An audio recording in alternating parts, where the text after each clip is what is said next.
Hello everyone. I hope you all are doing good. I'm Mrs. Tutima Bashistha and today we are meeting for our social science class. In today's class, we are going to continue with the chapter Indian Renaissance, which we have already started in our last class. So let's get started with the class. All right, if you can remember, in our last class, we talked about the various reformers. Especially, we talked about the reformers from Eastern India, like Raja Ram Mohan Roy, Ishwar Chandra Vidyasagar, and Swami Vivekananda. In today's class, we are going to look into the reformers of Northern India, reformers of Western India, as well as reformers of Southern India. From today's class, your learning outcomes will be, you will be able to identify the various reforms that were introduced by these reformers of northern, southern, and the western part of India. All right, now let's first start with the reformers of northern India. The first reformer is Swami Dayanand Saraswati. I hope you all have heard about him. His name you have heard about him. So Swami Dayanand Saraswati, he was the founder of Arya Samaj in the year 1875. All right. So Arya Samaj, that means they are the followers of Swami Dayanand Saraswati. And what are the social evils that Swami Dayanand Saraswati was against? Swami Dayanand Saraswati was against caste discrimination, and also he did not like the idea that the Brahmins were considered to be the superior people in the society. He totally disagreed with that point of view. And he was also against child marriage, and he was always encouraging about intercaste marriages. He was totally against a caste system, and that is why he encouraged intercaste marriages. And also he believed that the Hindu society could be reformed by reviving Vedic rituals and institutions. All right, so he was a firm believer of Vedic rituals, the Vedas.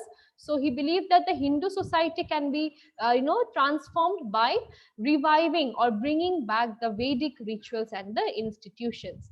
He proclaimed that the study of Vedas and Hindu scripture should be open to all the caste. As I said, he is against a caste system.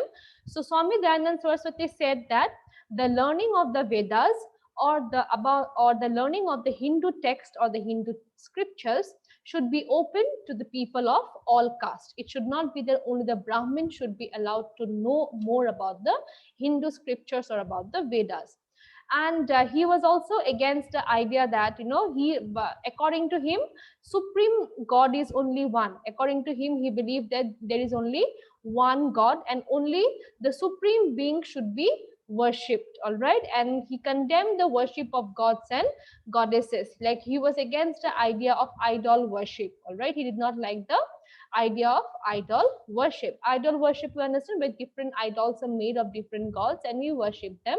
So according to him, there is only one supreme, only one God that has to be, only one supreme being is there who can be worshipped. And he was against and he rejected the idea of worship of different gods and goddesses. And under the leadership of Swami Dayanand Saraswati, he established many, under the leadership of Arya Samaj also, he established many educational institutions. He also opened Kanya Gurukul. Kanya means girl, Gurukul means a school. So he opened a girls' school for promoting the education of women. So that was about Swami Dayanand Saraswati. The next reformers are from reformers of Western India. They are Dr. Atmaram Pandurang, M.G. Ranade, and R.G. Bhandarkar. So in 1867, Prathna Samaj, the next Samaj or the next association is Prathna Samaj, and it was established under the leadership of Dr. Atmaram Pandurang, M.G. Ranade, and R.G. Bhandarkar, and they were some of the prominent leaders of the Prathna Samaj. All right, and they supported theistic worship and social reforms. So the Prathna Samaj believed in theistic worship. That means in the belief in the existence of at least one God, all right?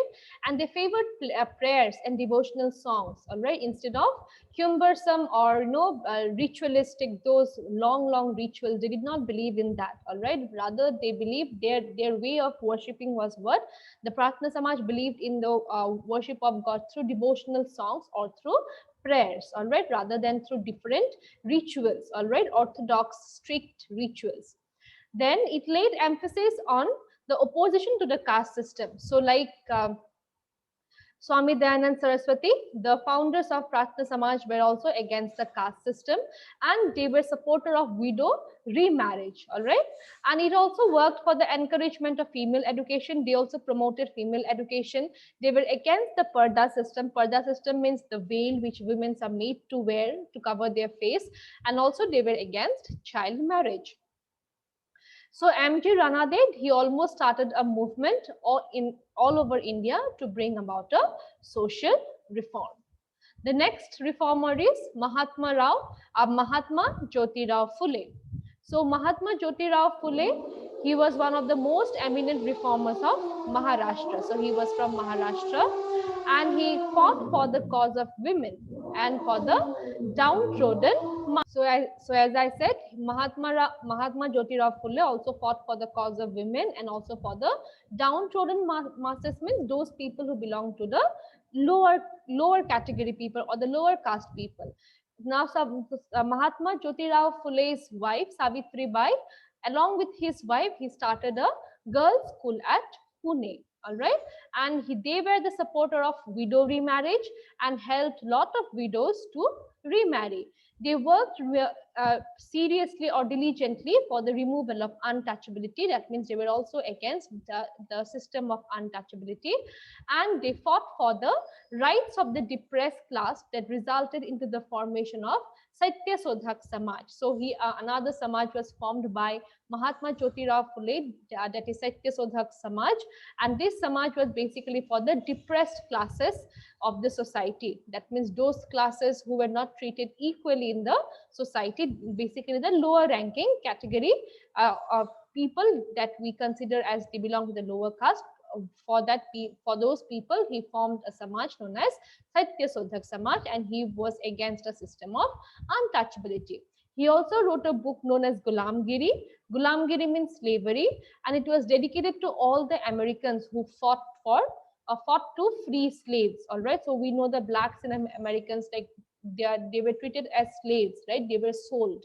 So he wrote this book. This book was dedicated for those Americans who were who were treated as slaves, and they fought to come out of that slavery.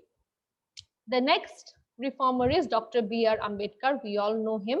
We all have heard about him. He is the father of our Indian Constitution also. And popularly, he is known as what? Baba Saheb Ambedkar.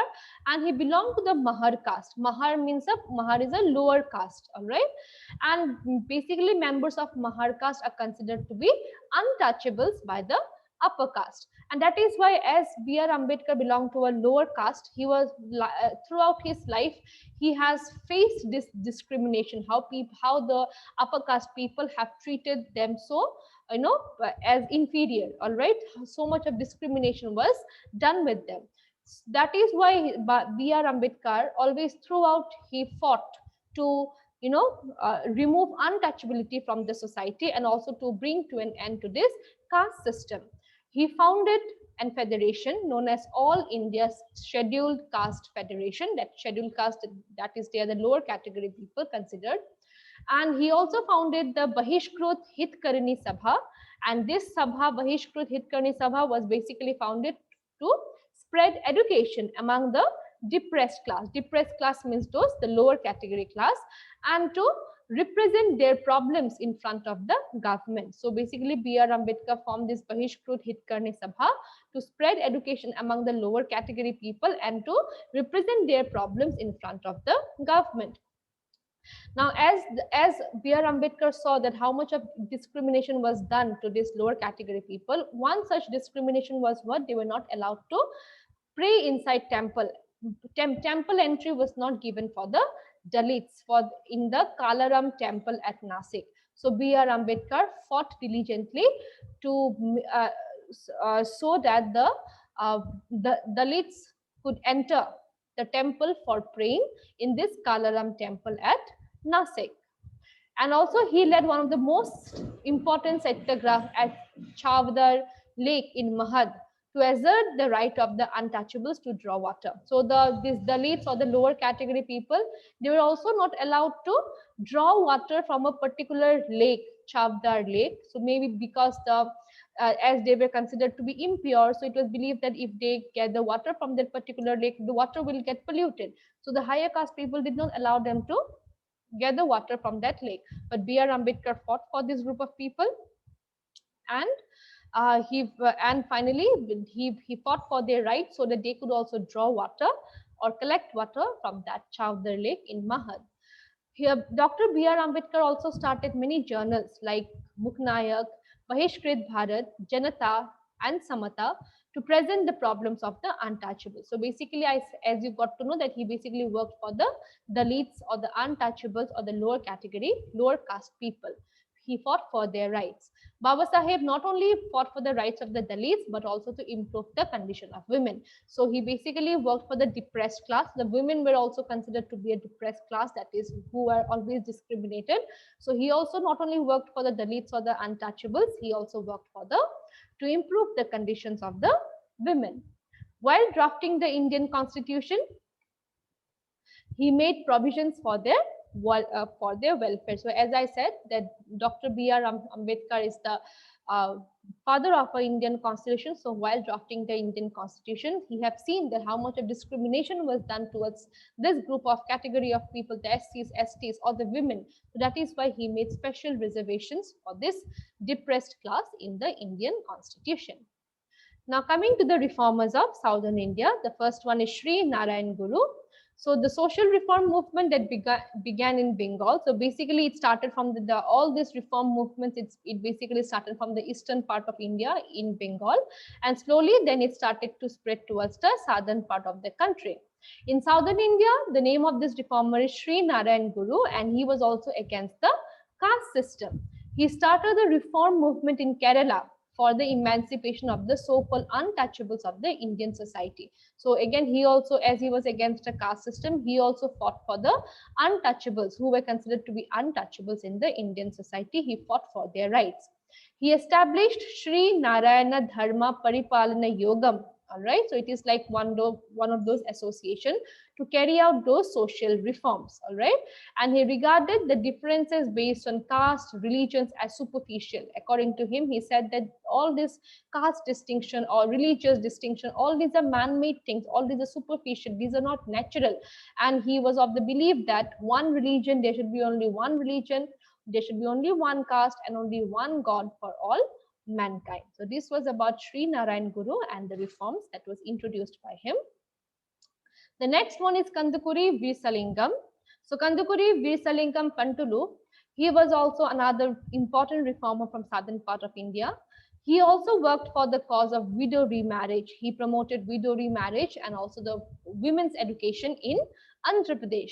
He also opened the first girls' school in 1874, and he was also the founder of Raja Mandre Social Reform Association in 1878. All right, and basically he devoted his entire life for improving the position of women or the status of women. The next reformer is E.V. Ramaswamy Nekar, or also he is known as Perrier. So the period saw the reformers from non-Brahmin caste to challenge the Brahmins' claims to power. E.V. Ramaswamy Nekar, popularly known as Perrier, fought against the tyranny of the upper caste of the social order and worked to eradicate social evils such as untouchability. So Perrier also, full name is as E.V. Ramaswamy Nekar, and he was popularly known as Perrier. And he was also against a caste system, against a system of practice of untouchability, and he wanted to challenge the Brahmins who always considered them to be so powerful, all right, that they were the upper caste, who considered them to be so superior. And Perrier was totally against it, and he was against the system of this caste system or untouchability. He also started a reform movement. His reform movement was known as self-respect movement. All right. And this movement denied the authority of Brahmins. So as I said, he was against a caste system. He was against the idea that the Brahmins were considered to be superior. So he totally denied that the authority should be given to Brahmins.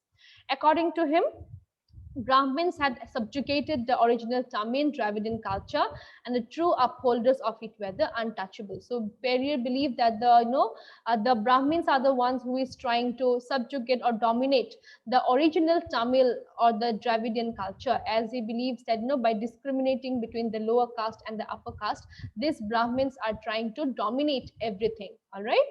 And according to him, it was basically this lower caste people who were the believer, or who were the carrier of the Tamil or the Dravidian culture. He also criticized the ancient Hindu scripture and law books, which not only established the authority of the Brahmins of the lower caste, but also domination of men over women. He was also against the idea that how men dominated women. He was against the idea where in the different Hindu textbooks or text scriptures or law books, it was written that how only the Brahmins were always considered to be superior. He was totally against that idea, and he also did not like the idea how men always dominated women. He also led many movements led by the lower caste leaders, powerful speeches, writings made by the upper caste nationalist leaders to rethink.